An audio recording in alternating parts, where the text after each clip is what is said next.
Chapitre 26 Des voisins calmes et courtois. 20 et 21 octobre 2015. Avant qu'il ne parte de chez lui le lendemain matin, Harry reçut un appel par miroir du directeur de Poudlard. « Un message vous attend à la tête du sanglier, l'informa-t-il. Ah, excellente nouvelle. Merci, professeur. Bonne journée. Aurons-nous le plaisir de vous voir ? Je ne sais pas encore, répondit prudemment l'Aurore.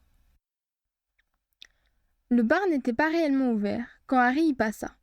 Cependant, le tavernier entrebâilla sa porte et lui tendit un parchemin plié. De son autre main, il tenait un balai.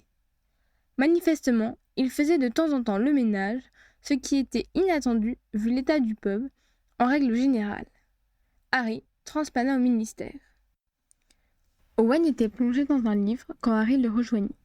L'autre ouvrage était posé sur sa table de travail, ayant tout trait au buveur de sang. « On a rendez-vous avec Sangue Tivornia, ce soir, à 19h, à la tête. » Apprit Harry à son partenaire.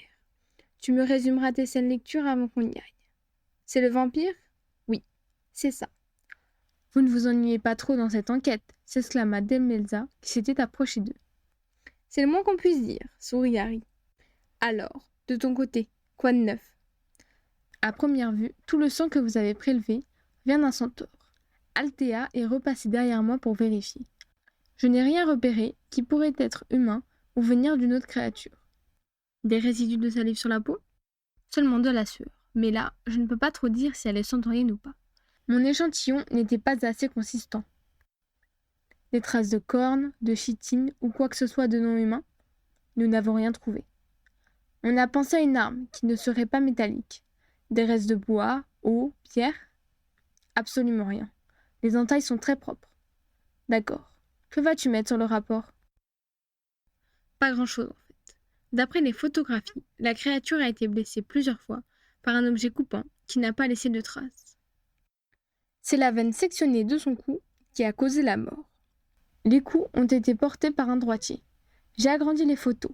Je ne peux que confirmer que les coupures ont bien saigné, donc que les blessures ont été faites quand elle était encore vivante et qu'elles ont été nettoyées ensuite. Depuis que l'usage des photographies moldues s'était généralisé, pour servir de pièce à conviction, la question du développement était devenue cruciale. Les aurores avaient besoin d'avoir les tirages rapidement et éventuellement de faire des agrandissements, possibilité que n'offraient pas les clichés sorciers.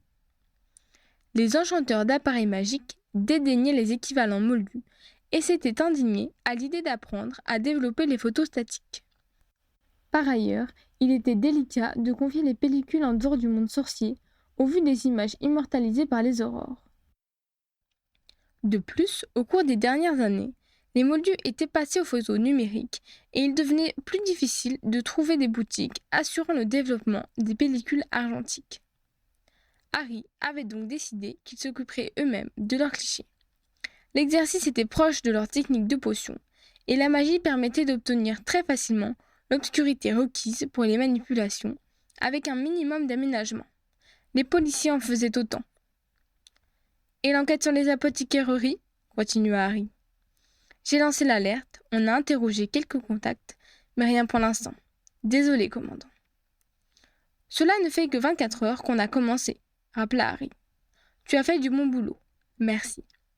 Pour la suite, j'aimerais que tu trouves un spécialiste en créatures magiques et que tu lui demandes si l'une d'elles aurait pu infliger ce genre de coupure. » « D'accord. » Harry se dirigea vers son bureau pour vérifier que Stanislas n'avait rien à lui faire signer. « Tu as été voir le ministre ?» fut le salut de son adjoint. « Non, je n'ai pas encore grand-chose à lui dire. Il faut quand même que tu ailles au rapport. Il n'ose pas l'exiger, mais depuis ton départ hier midi, j'ai déjà eu 4 messages pour demander si tu étais là. »« Je suppose que je ne peux pas y couper, » soupira Harry. « C'est lui le ministre, » confirma son second. Comme toujours, Acurley fut charmant. Il offrit une tasse de café à son commandant des aurores et lui demanda des nouvelles de sa femme et de ses enfants, avant d'aborder le sujet qui les réunissait ce matin-là. « Alors, mon cher monsieur Potter, vers où nous dirigeons-nous ? » ?»« Pour le moment, nous avons fait le relevé de la scène du crime et avons établi les causes de la mort, ainsi que l'heure approximative du décès, » exposa Harry. « Nous savons dans quelle direction le tueur s'est enfui, Mais sa trace se perd dans une zone rocheuse. Nous pensons aussi que le meurtrier devait avoir une arme à la main. Vous en êtes certain? La victime présente de nombreuses estafilades et a eu le cou profondément entaillé. D'après mes sources, aucune créature ne peut faire ce genre de plaie. Mais je continue à enquêter là-dessus pour en être certain. Une grande partie du sang qu'elle a perdu a été collectée. Un animal? Proposa Curley. Nous n'avons pas trouvé de traces de salive sur les plaies. Le plus probable est que les blessures soient le fait d'une lame, ce qui implique une certaine intelligence et des mains. Plusieurs créatures vivant dans la forêt interdite correspondent à cette définition. J'enquête dans cette direction. Je dois interroger un vampire ce soir. Vous avez parlé de sang recueilli? C'est assez caractéristique de cette race, non? Il peut avoir été récupéré à d'autres fins, comme ingrédient de potion par exemple. Merlin nous en préserve, s'exclama le ministre. D'ailleurs, cela me paraît un peu tiré par les cheveux. La vision de la chevelure crème de Salomé, étalée autour de son visage blafard, s'imposa à Harry. Il en resta muet. Je suis certain que vous finirez par trouver quelle créature a agi, reprit Curley. Et puis, si ce cas demeure irrésolu, ce sont des choses qui arrivent malheureusement. Pas à moi, répliqua Harry d'une voix sèche, en se levant. Maintenant, si vous voulez bien m'excuser, j'ai une enquête à mener.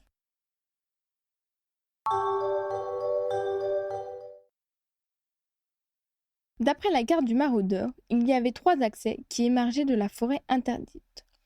Selon l'expérience de Harry, confirmée par Hagrid et le professeur Brocklehurst, il était pratiquement impossible de sortir des chemins ou sentes qui serpentaient dans l'espace sylvestre. L'équité exposée à des périls certains. Sol marécageux, où l'on pouvait se retrouver englouti, territoire de créatures hostiles et plantes carnivores. Certains animaux, de nature paisible, pouvaient se transformer en dangereux prédateurs si le voyageur imprudent s'aventurait sur une zone de ponte ou d'élevage de petits. Soit le meurtrier de Salomé habitait dans la forêt, soit il en était sorti par une des 3 issues qui y menaient. En attendant de rencontrer les vampires et les harpies et d'évaluer leur implication dans cette affaire, Harry décida de retourner à la carrière où les centaures avaient perdu la trace de celui qu'ils poursuivaient. Son but était de déterminer par où celui-ci avait pu sortir de la forêt. Ce n'est pas forcément le meurtrier qui a été pourchassé, fit remarquer Owen quand Harry lui fit part de son programme. Ça peut être quelqu'un qui passait dans le coin. Il a vu la scène où est tombé sur le cadavre une fois que tout était terminé. Il a ensuite jugé que ses chances de convaincre les centaures de son innocence étaient inférieures à celles de leur échapper en prenant les jambes à son cou. Personnellement, j'aurais choisi la fuite. Même si c'est le cas, ça peut être un témoin intéressant, fit valoir Harry. Il peut aussi ne pas être sorti de la forêt, continua Owen. On va déterminer quelles créatures vivent dans ce coin, confirma le commandant des Aurores. Ils étaient conscients qu'ils ne pouvaient partir et déambuler seuls. En milieu d'après-midi, ils débauchèrent Hagrid pour leur expédition. Le demi-géant confia sa classe à Madame Darnapin, avec le soin de surveiller un devoir portant sur les leçons précédentes. Alors qu'ils traversaient le parc, Harry parla à son guide des 2 issues qu'il voulait vérifier. Harry se grada la tête. Je ne connais qu'une seule autre voie pour sortir de la forêt, celle de Préolard. Harry sortit la carte du maraudeur de sa poche et l'activa. C'est le plan de ton père et de ses amis? Demanda le géant d'une voix émue. Oui, vous l'avez déjà vu? S'étonna Harry. Je les ai récupérés une paire de fois dans la forêt. Je ne savais pas encore pour Rémus, mais j'avais repéré qu'ils s'y promenaient souvent. Ils ne s'en cachaient pas de moi, les coquins. Ils savaient bien que je ne les dénoncerais pas. Je les ai vus plus d'une fois sortir ce papier et poser leur baguette dessus, comme tu viens de le faire. Harry avala sa salive et montra du doigt les 2 chemins qui s'ajoutaient à la sortie du parc. Hagrid plissa les yeux, se gratta la tête et finit par dire « Ah, je vois. Par là, c'est de l'histoire ancienne, » expliqua-t-il en désignant l'une des 2 sorties. « Cela fait un bout de temps qu'on ne peut plus y passer. Il y a près de 30 ans de ça, un peu avant que tu n'arrives à Poudlard, il y a eu une invention de Mambulus Mambletonia, ce qui a rendu le chemin totalement impraticable. Il ne reste que ce passage-là, celui qui permet aux vampires et aux harpies d'aller à Préolard. Il passe par les grottes où nous nous sommes arrêtés l'autre fois, nota Owen. Si c'est bien le meurtrier qui a été poursuivi par les centaures, Il a pu soit rejoindre les camps des buveurs de sang, soit ressortir par Préolard, déduisit Harry. Il n'a pas pu repasser par la clairière, puisque la veillée funèbre s'y tenait. On va reprendre la voie jusqu'aux grottes et explorer la suite du chemin.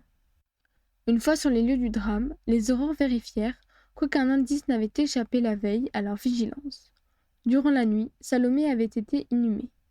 Un monticule de terre se dressait à l'endroit où elle se trouvait auparavant. Avant de repartir sur les traces de la chevauchée des centaures, Harry examina encore sa carte et s'interrogea sur les raisons qui avaient poussé son père et ses amis à intituler le lieu Clairière sombre. De quoi y avait-il été témoin? Cette pensée fit remonter un souvenir dans la mémoire du survivant. Si la forêt éveillait en lui moins de terreur que chez Owen, il y avait cependant vécu des moments effrayants avant même sa dernière confrontation avec le Seigneur des Ténèbres. Hagrid, est-ce que vous vous souvenez de la fois où vous m'avez amené dans la forêt pour une retenue, durant ma première année? Pas vraiment, répondit le demi-géant après un moment de réflexion. Ça fait bien longtemps maintenant. Vous enquêtiez sur la mort de Licorne, lui rappela Harry. Nous avons su ensuite que c'était Quirrell qui les égorgeait pour renforcer l'âme de Voldemort qu'il portait en lui. Oui, se souvint enfin le gardien des clés avec émotion. Il en avait tué plusieurs. Pauvre petite créature si pure. Est-ce que ce n'était pas déjà ici que nous en avions trouvé une? Insista Harry. Quirrell, Voldemort, était en train de boire son sang quand je suis arrivé. Hagrid s'abîma dans une profonde réflexion et finit par concéder. C'est bien possible, Harry. C'est bien possible. Vous parlez de la fois où Malfoy est entré dans la forêt? Interrogea Owen. Le fameux soir? Oui, confirma Harry, qui était de plus en plus certain qu'il se trouvait au même endroit. Je t'accorde que le courage n'est pas la vertu principale de Malfoy, mais ce que nous avons vécu aurait été flippant pour n'importe qui. Moi aussi j'ai eu très peur. Il se tut un instant, alors qu'il se remémorait les sombres événements qui s'étaient déroulés il y avait si longtemps. C'est ce jour-là que j'ai vu des centaures pour la première fois, se rappela-t-il. Il y avait Ban et un certain Ronan. Firenze est venu à mon secours quand Voldemort m'a attaqué. J'avais oublié ça, murmura-t-il avec émotion. Firenze est quelqu'un de bien, renchérit Hagrid. Tu veux dire que ta première confrontation avec Voldemort était déjà ici? En déduisit Owen, faisant le lien avec ce que Harry lui avait révélé la veille. Il semblerait bien, réalisa Harry, un peu troublé. Les trois hommes restèrent un moment silencieux. Enfin, Harry se secoua et dit « Bon, on a du travail. Je le dois bien à Firenze. » Ils prirent le chemin menant aux grottes, vérifiant chaque embranchement rencontré, pour voir où il menait et vérifier qu'ils n'y trouvaient pas d'indices. Chacune de ces pistes finissait par se rétrécir et n'être praticable qu'à des créatures trop petites pour correspondre aux suspects en puissance. Pas de traces de sang séchées non plus, rien de fabriqué par la main de l'homme. Une fois à la carrière, seule une allée s'en éloignait, si on excluait celle par laquelle ils étaient arrivés. Ils s'y engagèrent en gardant la même méthode d'investigation. Cela les amena à suivre les bifurcations qui menaient au coin des vampires, puis vers celle des harpies. Hagrid les empêcha cependant de trop s'approcher des lieux d'habitation des buveurs de sang. Il leur montra des tas de pierres et des plantes disposées de manière particulière, qui signifiait qu'il ne fallait pas aller plus loin, sous peine de contrevenir au traité signé avec ces créatures. Ces déambulations les avaient menés à la fin de l'après-midi, et la luminosité se mit soudain à baisser. Nous ne sommes plus très loin de l'orée de la forêt, les rassura Hagrid. Les trois promeneurs accélérèrent le pas, mais la nuit tombait vite, et Harry craignit qu'ils n'arrivent pas à sortir du couvert des arbres avant d'être complètement dans l'obscurité.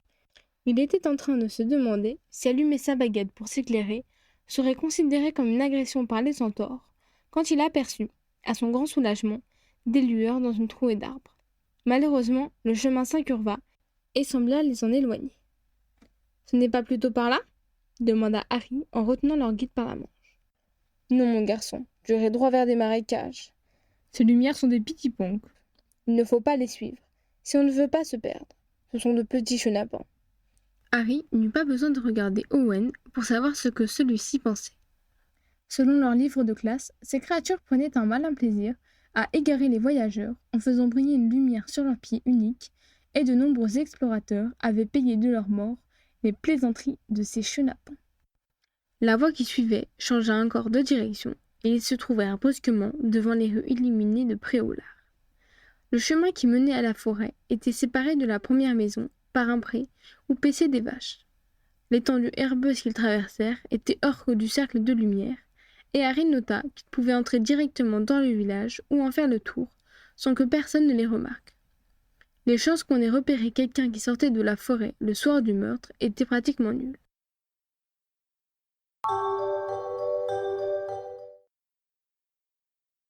Il était presque 19 heures, le moment d'honorer leur rendez-vous avec le chef de clan des vampires de la forêt interdite.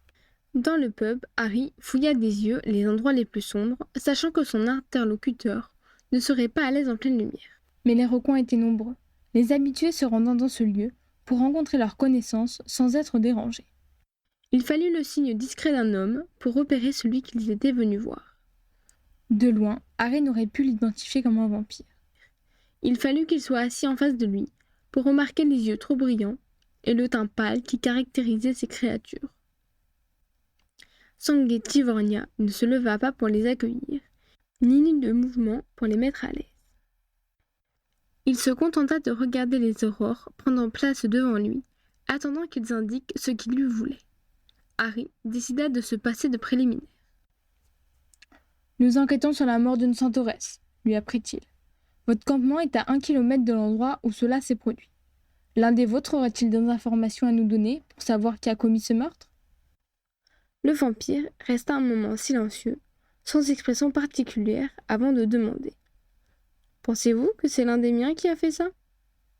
La proximité de votre camp et le recueil du sang de la victime nous incitent à penser que c'est une possibilité. Mais mon enquête suit aussi d'autres pistes. » Toujours impassible, Tivornia demanda. « Avez-vous trouvé sur son corps des marques qui nous identifient ?» Harry mit quelques instants à comprendre que c'était d'une morsure dont il était question. « Surtout des coupures, accepta-t-il de révéler. Le visage du vampire se contracta de dégoût. « Ce ne peut être nous. Nous ne pouvons ingérer que du sang qui n'a pas été corrompu par l'air. C'est pour cela que nous allons le chercher en profondeur. » ajouta-t-il avec un sourire carnassier qui révéla ses canines hypertrophiées. Harry sentit Owen se raidir à ses côtés. Lui-même s'efforça de rester impassible. « Avez-vous des différends avec le centaure ?» demanda-t-il le plus tranquillement possible. « Pourquoi en aurions-nous » feignit de s'étonner Sangue Tivornia. « Ce sont des voisins si calmes et si courtois. » Le ton dégoulinait de sarcasme. Harry garda le silence, se contentant de se renverser contre son dossier, pour montrer qu'il attendait que le vampire réponde sérieusement. La créature parut réfléchir quelques secondes, puis se résigna à exposer la situation sans faux semblant. « Nous tenons beaucoup à pouvoir rester dans la forêt interdite. Même si les centaures ne font que nous y tolérer, nous y sommes en sécurité. Nous préférons les lieux humains, mais les gens ont peur de nous et nous attaquent régulièrement. Avoir la liberté de circuler dans le monde sorcier le soir, et avoir notre camp sous la protection de la forêt durant le jour, quand nous sommes vulnérables, est le meilleur compromis que nous ayons eu depuis des siècles. Ce serait suicidaire de notre part de nous mettre les centaures à dos. » « Je comprends, » fit Harry. « Mais, quelles que soient les orientations politiques d'un groupe, on ne peut attendre que tous les individus qui le composent aient la sagesse d'agir pour le bien de tous. Nous n'avons pas tellement de relations avec les centaures. Ils nous ignorent, même quand nos chemins se croisent. Bien peu se donnent la peine de nous saluer, et encore moins de nous chercher à nous connaître individuellement. Firenze et sa fille comptent parmi les rares qui le font. Si l'un de nous avait eu la bêtise de s'attaquer à un centaure, il n'aurait pas choisi Salomé. Et imaginer qu'il l'ait fait pour se défendre est impensable. Elle aurait été la dernière à chercher à nous nuire. » Pour la première fois, les traits du vampire laissèrent apparaître une émotion. « Nous avons tous été tristes d'apprendre sa mort, la nuit passée. Tout mon clan a observé un jeune rituel. »« Je vois, » promit doucement Harry.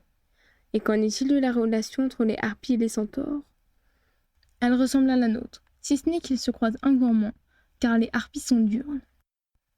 Tout comme nous, elles sont protégées des attaques extérieures par les centaures, qui ne tolèrent pas qu'on s'en prenne à ce qui est sur leur territoire, que ce soit des lapins ou des êtres pensants. » De leur côté, les harpies et les vampires sont protégés des centaures par le traité des buveurs de sang, compléta Harry dans sa tête. Aucun habitant de la forêt n'a intérêt à attaquer les centaures, et encore moins la possibilité physique de s'en sortir vainqueur, ajouta Tivornia. Une arme a été utilisée, révéla Harry. L'agresseur avait des mains pour la tenir. Ce peut donc être un sorcier. Nous ne l'excluons pas, assura le commandant des Aurores. Le vampire le regarda avec acuité et s'étonna. Pourquoi faites-vous cette enquête? Firenze me l'a demandé, lui apprit Harry. Depuis quand est-ce suffisant? Depuis que Hermione Granger est arrivée à convaincre le survivant que toutes les créatures pensantes ont droit à notre respect et notre attention, répliqua-t-il. Nous avons entendu parler d'elle, remarqua pensivement le vampire, mais nous n'avons jamais été persuadés que ces efforts pourraient avoir des conséquences sur notre sort. Peut-être allons-nous changer d'avis. Je l'espère, fit Harry. Bien, nous avons fait le tour. Si vous souhaitez me contacter ou me transmettre une information, vous pouvez passer par le gérant de ces lieux ou par Hagrid. Harry se leva, imité par Owen, qui était resté silencieux durant tout l'entretien. Le vampire se mit également debout, et quand ils furent face à face, Harry lui tendit spontanément la main pour prendre congé. Avec un mince sourire, le buveur de sang la saisit. Owen ne fit pas un geste, et le vampire les laissa partir sans quitter Harry des yeux. Alors qu'il rejoignait la sortie, le barman les héla, brandissant un morceau de parchemin. « Un message pour vous !» Harry alla le prendre et le remercia. « Je n'arrive pas à croire que tu as failli me faire serrer la main d'un vampire !» s'exclama Owen dès qu'ils eurent refermé la porte du pub derrière eux. « Pourquoi ne l'as-tu pas fait ?» demanda Harry en dépliant son message. « Tu ne risquais rien. » Owen frissonna de dégoût et secoua la tête. « Je n'ai pas comme toi l'habitude des créatures. » Harry décida de laisser tomber. Owen était issu d'une très ancienne famille de sorciers, et son éducation ne l'avait pas préparé à de telles rencontres. Harry ne savait pas si sa propre ouverture d'esprit lui venait davantage des discours d'Hermione ou de son expérience de paria lors de ses premières années. Un peu des deux, sans doute. Par contre, Owen allait encore devoir prendre sur lui d'ici peu, apprit-il en déchiffrant la réponse que les harpies avaient tracée au verso du parchemin qu'il leur avait adressé. « On a rendez-vous demain matin à 11h avec une dame. Fais-toi beau. »« Ouais, » fit Owen sans enthousiasme. Ils marchèrent un moment sans rien dire, puis Owen affirma. « Je crois qu'on est passé à côté d'un truc. »« Quel truc ?» demanda Harry. « Que ce soit une créature ou un humain, celui qui a attaqué Salomé n'a pas dû s'en tirer sans séquelles. Elle avait des sabots et un arc. Il avait une lame, fit remarquer Harry. Ça a duré un moment, rappela Owen. Il l'a blessé à plusieurs reprises avant de l'égorger. J'ai joué au football à ton mariage, avec Firenze dans les buts. 2 bras, 4 jambes, je t'assure que ça avantage drôlement. Tu imagines te battre contre lui, même avec une épée? Sainte Mangouste? Demanda Harry, après une seconde de réflexion. Si c'est un vampire ou une harpie, il n'y serait pas allé, raisonna Owen.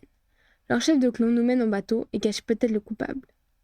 Ils n'ont pas de mobile. Ce n'est pas pour leur sang. Un vampire aurait utilisé ses crocs, et une harpie aurait préféré la chair, objecta Harry. La raison est peut-être ailleurs, la faire taire ou lui prendre quelque chose. Mais cela n'explique pas le recueil du sang, fit remarquer Harry. Fausse piste? Proposa Owen. Vers qui? Opposa Harry. D'accord. Commençons par Sainte Mangouste, accepta Owen.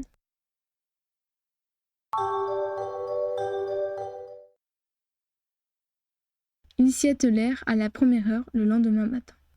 Ils y firent chou blanc. Aucun patient reçu les jours précédents ne correspondait à ce qu'ils cherchaient.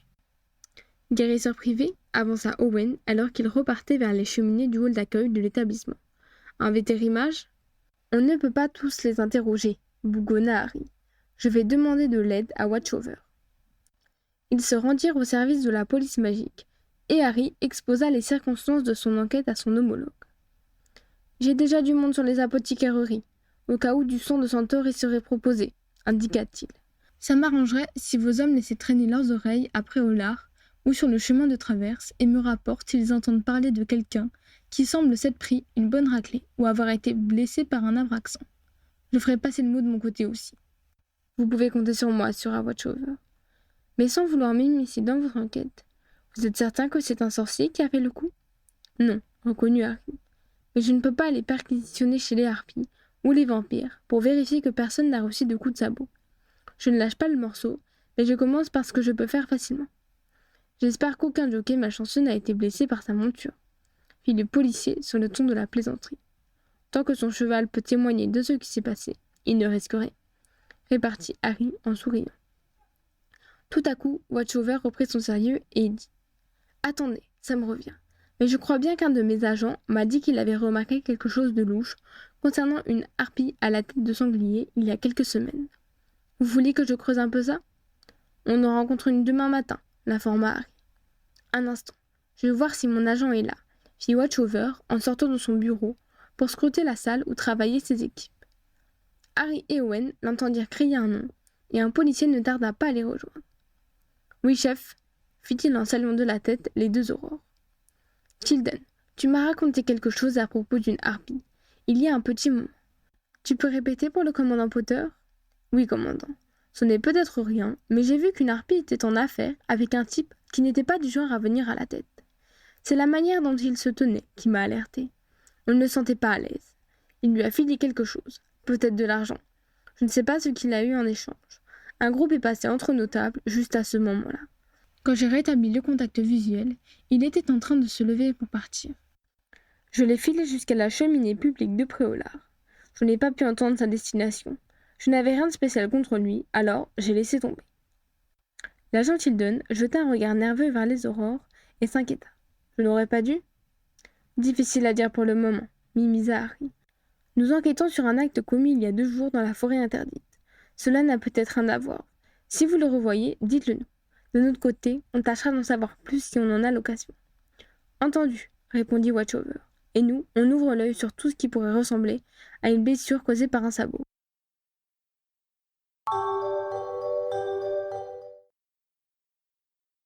Le soleil faisait de son mieux pour éclairer le bar quand Harry et Owen s'y rendirent plus tard dans la matinée. C'était une entreprise louable mais laborieuse, compte tenu des traces opaques qui recouvraient les vitres. Un rayon de soleil, particulièrement opiniâtre, avait réussi à se frayer un chemin jusqu'à une table qui l'éclairait de manière indiscrète, révélant une saleté qui aurait gagné à rester moins visible. Mais il était de notoriété publique que les habitués du lieu n'avaient pas de grandes exigences ni pour le décor ni pour la bonne chère. On venait là pour affaires ou pour se faire servir une boisson dont la concentration en alcool était inversement proportionnelle à la taille du verre. Le regard de Harry fut immédiatement attiré par une silhouette seule à une table. De loin, elle paraissait être une dame sur le retour, affublée d'une robe jaune citron et dont le cou était orné d'un boa rouge en plumes. Alors qu'il s'approchait, il remarqua le lourd maquillage qui, sans pouvoir rendre beau le visage ingrat de la harpie, lui donnait un relief qui n'était pas loin d'être fascinant. Séléno Andor regarda vers Harry alors qu'il s'avançait vers elle. Quand il s'arrêta près de sa table, elle lui tendit un bras terminé par un gant, d'un geste languissant. Harry ne put rien faire de moins que de se casser en deux pour un baisement informel. Il garda avec soin ses lèvres loin du but, non seulement parce que c'était plus convenable, mais aussi parce qu'il savait ce qui était caché par le tissu. Owen lui avait lourdement rappelé que les griffes des harpies pouvaient être mortelles. La créature parut apprécier l'hommage et lui désigna un siège tout près du sien. Harry sourit poliment, mais choisit plutôt de s'installer en face d'elle. Owen s'assit précipitamment près de Harry, le plus loin possible de leur interlocutrice. Harry l'entendit inspirer brusquement en remarquant ce qui se trouvait sur la table. Une assiette où restait un morceau sanguinolent de viande crue. Il y avait aussi un gobelet en argent rempli d'un liquide rouge, et Harry se força à ne pas y laisser traîner son regard. À la place, il fixa son interlocutrice. Elle l'observait, jaugeant ses réactions. Harry ressentit le charme étrange et toxique qui émanait d'elle. « Merci d'avoir accepté de nous rencontrer aussi vite, commença-t-il poliment. « Vous vouliez me parler ?» demanda-t-elle d'une voix langoureuse. « Tout à fait, madame, dit Harry. Je suppose que vous savez pourquoi. »« Oui, la petite Salomé. » Elle resta pensive un instant. « Une charmante enfant. En quoi mon peuple est-il concerné par son trépas ? Vous habitez dans la forêt et vous pouvez avoir été témoin de la scène ou avoir vu qui était dans les environs ce jour-là. Je suis rassurée. Je ne craignais que vous n'accusiez l'une de nôtres de cet acte affreux. Nous n'excluons aucune hypothèse à ce stade de l'enquête, fut la réponse automatique de Harry. Il utilisait souvent cette formule qui pouvait tout autant signifier une prosaïque. Nous n'avons aucune idée de qui a bien pu faire ça, ou être l'expression d'un constat. Vous êtes encore sur la liste de mes suspects. Il paraît que vous avez interrogé ce cerf sanguin, dit la harpie. En effet, un entretien très instructif. Quel genre de rapport avez-vous avec les centaures enchaîna Harry pour l'empêcher de continuer à tourner autour du pot. Ces lourdeaux, nous n'entretenons aucune relation avec eux. Ils ne daignent même pas converser avec la race inférieure que nous sommes. Même Salomé, je vois qu'effectivement, votre échange avec Sanguet n'a pas été inutile. Oui, quand elle nous remarquait, la petite Salomé était correcte. Un peu condescendante, bien entendu. Mais elle faisait un effort, ce qui n'était pas le cas de tout le monde. Quand elle vous remarquait, souligna Owen, ses quatre pattes se croient tellement malins, fit dédaigneusement Séléno en dehors. Mais ils ne sont pas aussi bons traqueurs qu'ils le prétendent. Ce n'est pas difficile de passer inaperçu avec eux. Ils n'ont aucun flair. Vous les sentez venir de loin, comprit Harry. Bien entendu, ils ont le sang chaud. Les vampires ont-ils les mêmes facultés olfactives que les harpies? S'enquit Harry, qui ne se souvenait pas qu'Owen les renseignait sur le sujet. Il l'affirme, mais je n'en jurerai pas, fit leur interlocutrice en haussant les épaules. Pensez-vous que Salomé ait pu être surprise par son agresseur? Demanda Owen. Oui, s'il a été silencieux. Comme vous et les vampires, vous savez l'être?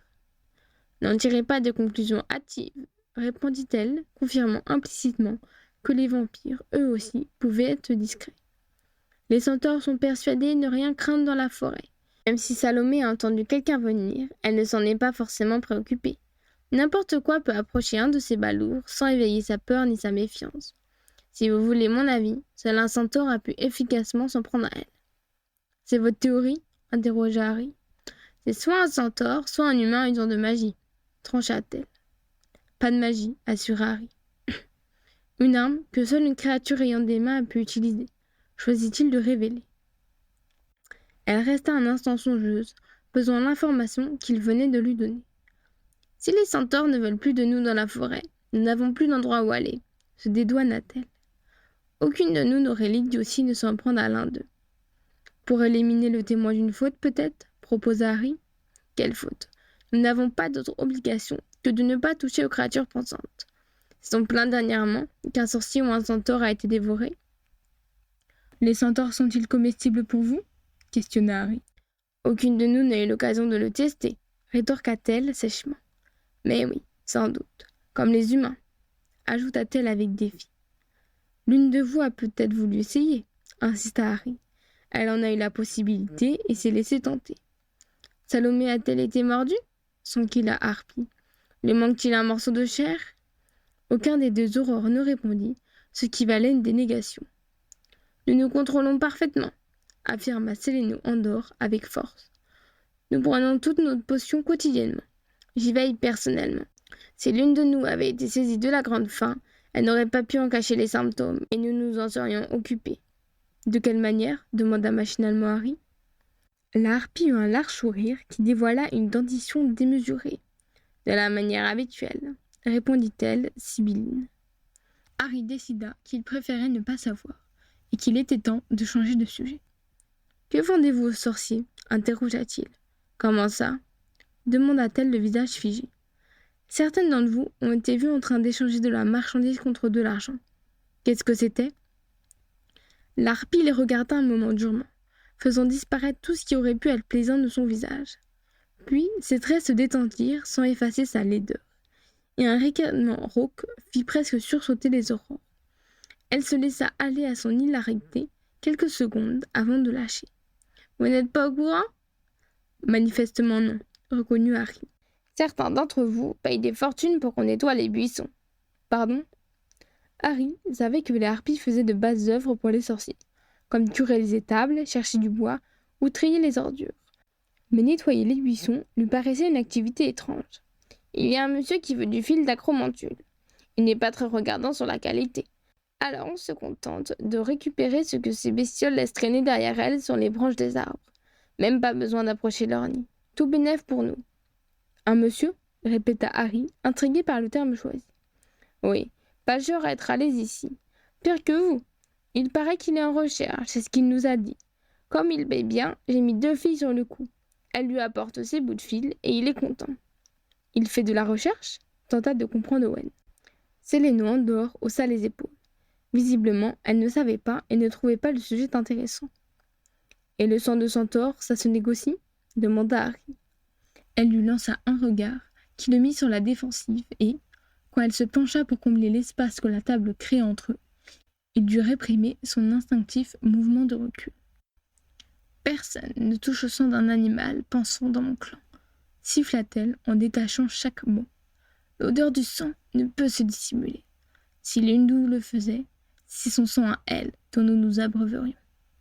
Je vois, dit Harry d'une voix la plus neutre possible, alors que la sueur lui coulait dans le dos. Il ne trouvait plus aucun charme à la créature et dut mobiliser tout son sang-froid pour soutenir son regard. Il savait qu'il ne pouvait pas lui dissimuler l'odeur de sa peur, mais il n'avait pas l'intention de lui céder un pouce de terrain. Il devina plus qu'il ne vit le geste d'Owen vers sa baguette, et il leva la main en sa direction pour prévenir toute action intempestive. « Miss Andor, reprit-il d'une voix ferme, je veux simplement savoir ce qui est arrivé à Salomé. » Après avoir fait durer l'affrontement silencieux quelques secondes supplémentaires, la harpie se recula enfin sur sa chaise et répondit. « Moi aussi. »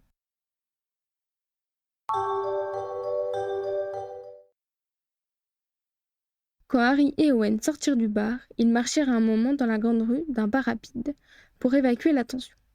« Charmante ta nouvelle amie, » finit par dire Owen. « Je comprends que tu la rencontres dans un endroit discret. Ta femme risque de ne pas apprécier si cela vient à sa connaissance. »« Par Merlin !» s'écria Harry. « J'ai cru qu'elle allait me bouffer sur place. »« Tu n'es pas le seul. J'ai vu les autres clients commencer à parier, » l'informa Owen. « Mais si ça peut te consoler, tu n'as pas trop mal géré. J'ai rêvé où, au moment où on est parti, elle t'a fait un clin d'œil. »« T'as pas rêvé, » fit sombrement Harry. « Je ne veux pas savoir ce que cela signifie. »« Je pense que tu l'as favorablement impressionné, » proposa Owen. « C'est bon, arrête avec ça, » s'agaça Harry. « Je ne plaisante pas. Elle t'a testé, tu as passé l'épreuve avec succès. » Évalua son partenaire avec sérieux. « Je pense qu'on a des chances qu'elle nous révèle ce qu'elle sait, si du moins elle sait quelque chose. » Owen laissa planer un silence avant de confesser. « J'en suis le premier étonné, mais je la crois quand elle dit que ce n'est pas l'une d'entre elles. »« Tu lui fais confiance? Plus qu'au vampire? »« Oui. Ne me demande pas pourquoi. En fait, c'est toi qu'elle a séduit, » ricana Harry.